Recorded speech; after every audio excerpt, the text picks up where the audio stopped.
to town, and my realtor called me and said, "Hey man, you want to buy a mobile home park? You're under contract," because the first deal actually fell through. So yeah, just through some relationships, networking, and a mentor that I have kind of put me onto that asset class.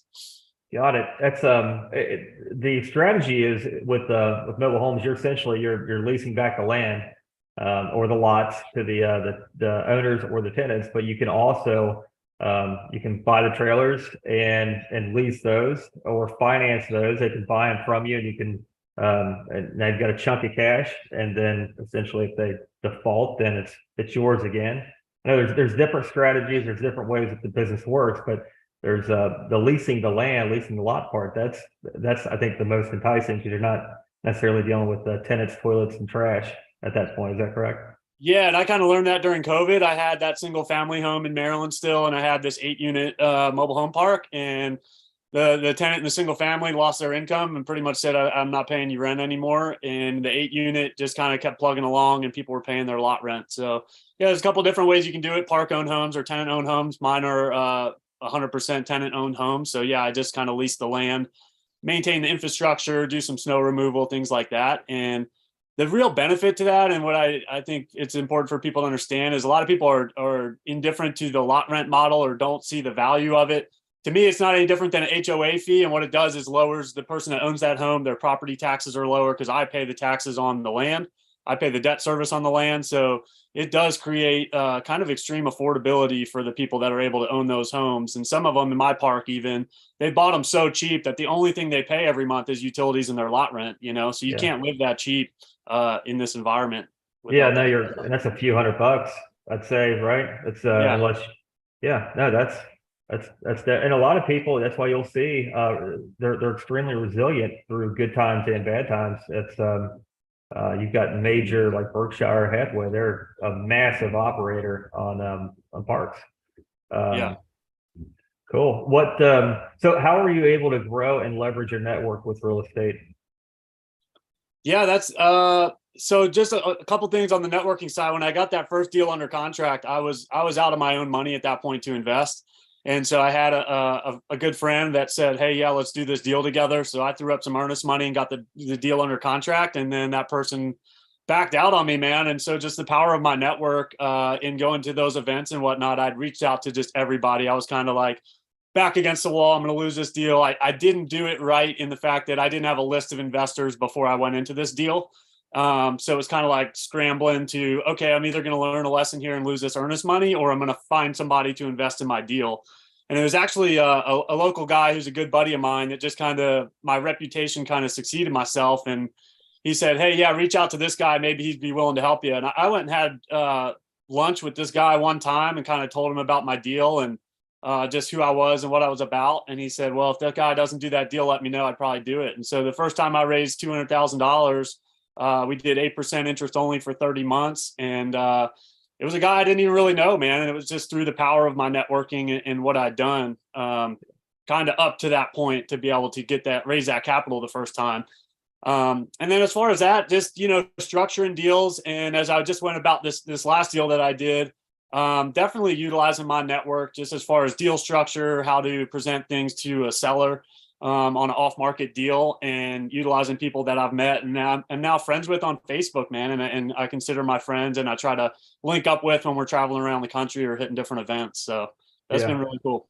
Yeah, network is absolutely huge, and then of course, people that trust in you and your vision, and you as an operator, and your character. That's where investors are comfortable placing capital to you as being a good steward of their money because they believe in what you can do, and that's where past performance. If you've got deals that you've done and they've been a proven success, it gets easier and easier as you do more deals and you become more relevant. That's the power of real estate too. It just compounds. Yeah, One well, deal leads to another I one. think a big point there though is like that was my first time ever raising capital. I didn't necessarily have the track record, and so I did have to put some skin in the game. I pulled some money out of some stock investments I did previously in my life, and so I had to put some skin in the game, and I had to back it with another piece of property I had. But I just want people to understand, like that was not, that was kind of my first time going through that, and so I had to insure his capital, and I didn't have quite the track record, but I did have the reputation. You know what I mean? And so any factor of those things can make it work for you. But you were willing to put other things at risk because Yeah. it was your first deal. And when you have somebody willing to go all in with everything that they've got as well, then that kind of glues you to the project. You believe in the success of it, and someone else will as well if you're willing to do it. So that's first deal is whatever it takes, and then it gets better from there. What was the key to raising money for your deals? Is it just networking? Is it getting out there, getting the word out, or what do you feel like the key was? Yeah, so I just told you obviously about that first one. I'll talk a little more about. I just raised capital again for this for my second deal, and I'm just bringing in a brand new manufactured home. I'm going to set it on one of my existing lots in my park. And so what I did there is just kind of told the story. I did a kind of a PowerPoint presentation and sent it out to about, I would say I have a list about 60, 70 people. So not a huge list of people potentially ready to invest with me. And I got maybe 4, 5, 6 people that were ready to help me on this project. So it was only $100,000 to bring in one unit. It's affordable housing deal. Again, like I believe in the deal. People believe in me. I think I present the opportunity very well.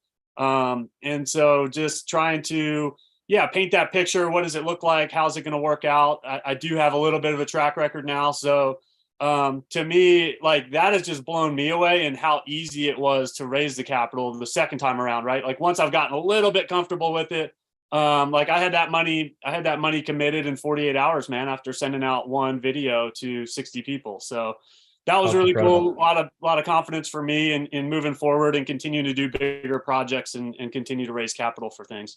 Yeah, and right now is a great time for people to invest in hard, real assets of any kind, whether it's land, multifamily, real estate, just anything that is tangible. With everything going on with just different elements in the world and the economy and everything else, it's a great time for investing in what we do. How do you ensure you're investing in for the future, but also living to the fullest? I know you're in a camper right now. I know you're traveling, which is awesome, and I think that might be a part of it. But how do you ensure that? Yeah, for sure, man. I think really dial in like what does this path look like for me? I think you can go to a lot of those networking events and see the people with 2,000, 3,000 doors, and you got to figure out what does it look like for you. And so for me, it's we still want to live our life today, travel, hang out with my son. I don't want to be glued to a screen or Zoom calls 80 hours a week. To me, that's not the end goal. And that's not why I'm trying to build wealth and create, financial freedom for my family, man. So, we try to make sure that that's at the forefront. And that's part of the goals as well, is like, what are we working for? What are we doing all this stuff? I was in a car wreck last February. This lady came across the median on me, like 60 miles an hour head on almost. And, so lucky to be here. I like to say I'm living life in the bonus round. And so again, it's like for us, we've done this RV stuff a handful of times, and we've been to some really awesome places like Bryce Canyon. And we'd see people roll up there at like 60, 70, 80 years old, man, and they can't go do the hikes. They can't go do that stuff. Yeah. Right. And so, just trying to make sure we're investing for the future, continuing to grow the net worth, continuing to grow the amount of assets that we have control of. And, but at the same time, man, we got to make sure we're living for today and still having a lot of fun. So that's just been a huge part of our life, and it helps me to vet deals and say, all right, is this deal is it going to take too much of my time, or am I able to plug people into this thing, or how does it fit into the scheme of my life? So with that, to maintain sanity and to be able to do other things, do you have property management in front of you, or how is that piece of your business handled? Yeah, and so that just happened as I closed the second half of this park in October. Day one, actually, it's funny. We closed October 27th and we hit the road November 1st. And so nice. I closed. We went, kind of walked the property. I lined out a property manager, and he's been handling the entire park. It's only 17 units, kind of a smaller deal, but to a lot of people that might seem like a lot. But so I got a property manager in play. I just kind of chat with him remotely. And so now that I have that experience, it's like, all right, man, we need a handful more deals like that we can continue to just plug in and build the team. And I don't really have much of an internal team as far as my company. But like I said, I do build a team of awesome realtors, property managers, contractors, all that kind of stuff. That's great. Yeah. And they're all intricate parts of the bigger equation. That's for sure. So on this Palette podcast, we appreciate you coming on. What was the reason that you wanted to be on? Yeah, man, I'm a real estate hustler, bro. That's You know, it. I'm in it. I really want to like encourage people. I hear a lot of podcasts and it's people that have been super, super successful. I'm kind of just in the trenches still, man. I'm kind of Yeah. still, I would say, just starting out. I've done 4 or 5 deals.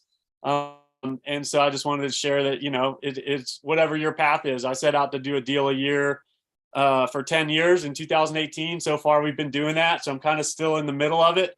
And I've got some big goals and dreams around real estate. But yeah, man, I love to just share and get it out there. And also just want to chat mobile home parks and affordable housing because I think there's so much unlimited demand in that asset class in the country right now. So That's absolute.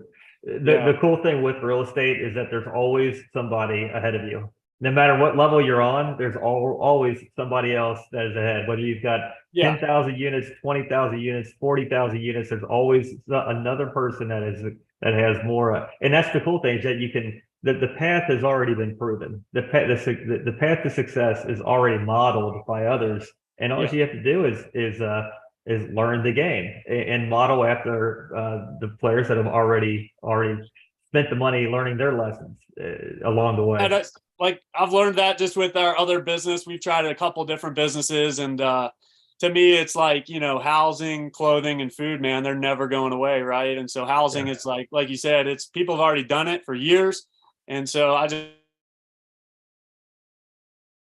continue to seem super fresh. Like we've tried that stuff. It's frustrating, you know.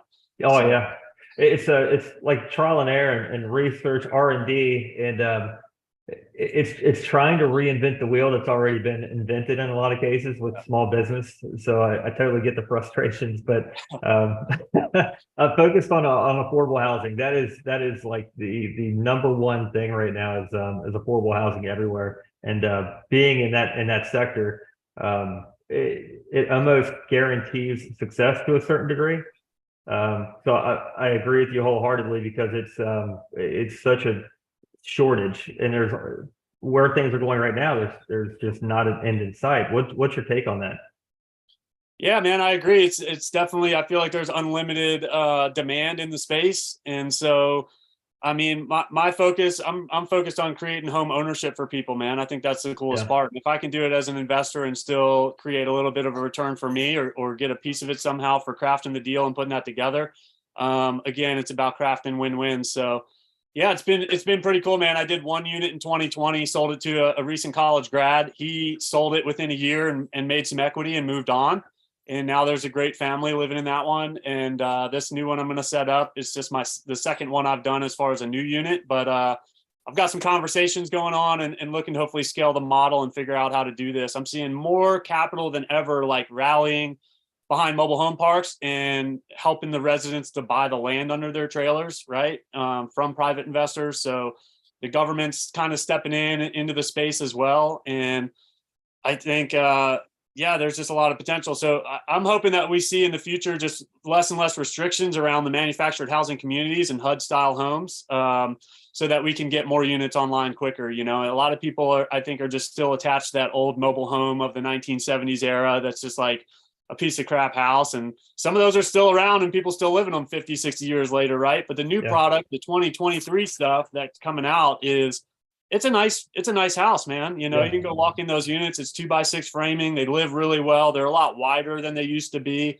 And so there's a lot of those factors where that really is the only way you can make it quote unquote affordable, right? And that obviously comes with some defining as what is affordable. But we've had some recent townhome configurations come online in our town, and they're still 270, $300,000. yeah. You know, interest rates kind of out of reach for most people. And so if we do a manufactured home and we kind of do a co-op model or, you know, a land lease model, it really can be the most affordable thing in the area when you compare it to other, you know, 2 bed, 1 bath, 2 bed, 2 bath configurations. So Yeah, and modular built inside of a massive warehouse, and they're yeah, able to engineer it to where there's very limited waste, and it's the speed of building it is just much more effective than on-site stick build, and they can even put them on foundations and make it a true modular house if yeah. set it by crane. So No, Yeah, I mean, we were like 6 weeks from order to delivery date from the factory, and then once the house lands, we're about probably 3 to 4 weeks to set it up.